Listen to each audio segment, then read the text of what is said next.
నువ్వు ఉండేది ఇప్పుడు పేదైపోయిందా? వాళ్ళు తీసేవాళ్ళు పిలిపించారు ఏంటి? కాదు మేడం, ప్రాబ్లం అది కాదు. నేను ఇంట్లో ఉండేవాడిని కాదు, విజయవాడ తిరగాలి. కోర్టు కేసు పడం మా నాన్నగారు అది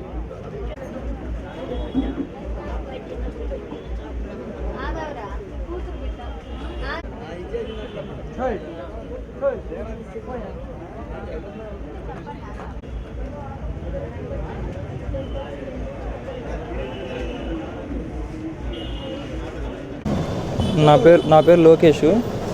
నేను అమ్మాయి పేరు లావణ్య. మేము ఒక 5 years నుంచి ఇష్టపడుతున్నాము. ఇంట్లో పెద్దవాళ్ళు చెప్పాము, వాళ్ళు ఒప్పుకోలేదు. 5 years నుంచి మీ పెద్దవాళ్ళ ద్వారా వెళ్ళి మాడిపించాము. మా ఇంట్లో పెద్దవాళ్ళు ఉంటే వాళ్ళ ద్వారా మాడిస్తే మేము ఇవ్వము చేయము అని చెప్పి వాళ్ళు వేశారు. సర్లే అని చెప్పి ఇంకా వాళ్ళు ఏం చెప్పక వాళ్ళు ఫోర్స్ చేస్తున్నారని చెప్పి ఇంకా మేము వెళ్ళిపించేసుకోవడం జరిగింది. బెదిరింప్స్, చంపేస్తాం, దొరికితే చంపేస్తాం వాళ్ళని అని చెప్పి బెదిరింపు కాల్స్ వస్తున్నాయి. ఇంకా మీరు సరే అని చెప్పి సాటర్డే కళాశ్రీ టెంపుల్కి వెళ్ళి మ్యారేజ్ చేసుకొని ఇంకా ఇక్కడ నెల్లూరుకి వచ్చాము మార్నింగ్.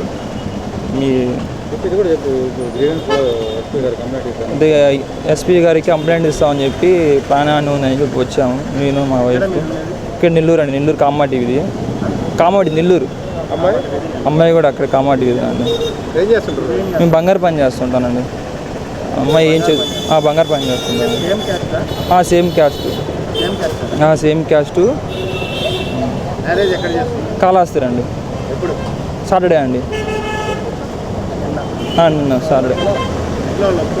తెలియదండి మా ఇంట్లో అందరూ తెలుసు, కానీ ఇట్లా ఎల్లిపి చేసుకున్నాను ఎవరికి తెలియదు.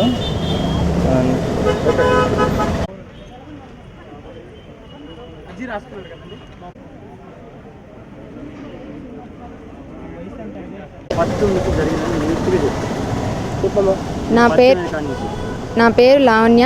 నాకు 22 సంవత్సరాలు. మా ఆయన పేరు లోకేష్, తనకి 27 సంవత్సరాలు. మేము 5 సంవత్సరాల నుంచి ప్రేమించుకుంటున్నాం. మా ఇంట్లో చెప్పాము, ఒప్పుకోలేదు. కాబట్టి మేము మొన్న శనివారం వెళ్ళిపోయి పెళ్లి చేసుకున్నాం కాళహస్తిలో. మాకు వాళ్ళ వల్ల ప్రాణహాని ఉంది. మా అత్తయ్యకి, మా ఆయనకి, నాకు ముగ్గురికి ఎటువంటి ఇబ్బంది లేకుండా మీరే రక్షించాలి మమ్మల్ని. మా పెద్దమ్మ, మా పెదనాన్న, మా అమ్మ, మా మామ, మా అన్న వాళ్ళ వల్ల ఉంది. మాకు ఎటువంటి ఇబ్బంది లేకుండా మమ్మల్ని రక్షించాలి మీరే. పరిచయం అంటే మా పెద్దమ్మ వాళ్ళ ఇంటికి వచ్చాను, అక్కడ పరిచయం అయింది మాకు. తెలుసు, అందరికీ తెలుసు మా విషయం. మేము పెద్దవాళ్ళ ద్వారా కూడా మాడిపించాము, కానీ వాళ్ళు ఒప్పుకోవట్లేదు. అసలు వాళ్ళు ఒప్పుకోవట్లేదు. సరే అని చెప్పి మేము లాస్ట్కి నిర్ణయం తీసుకున్నాం.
పెట్టారా?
మరెన్నో వీడియోల కోసం మా ఛానల్ను సబ్స్క్రైబ్ చేసుకొని పక్కనే ఉన్న బెల్ ఐకాన్ని యాక్టివేట్ చేసుకోండి.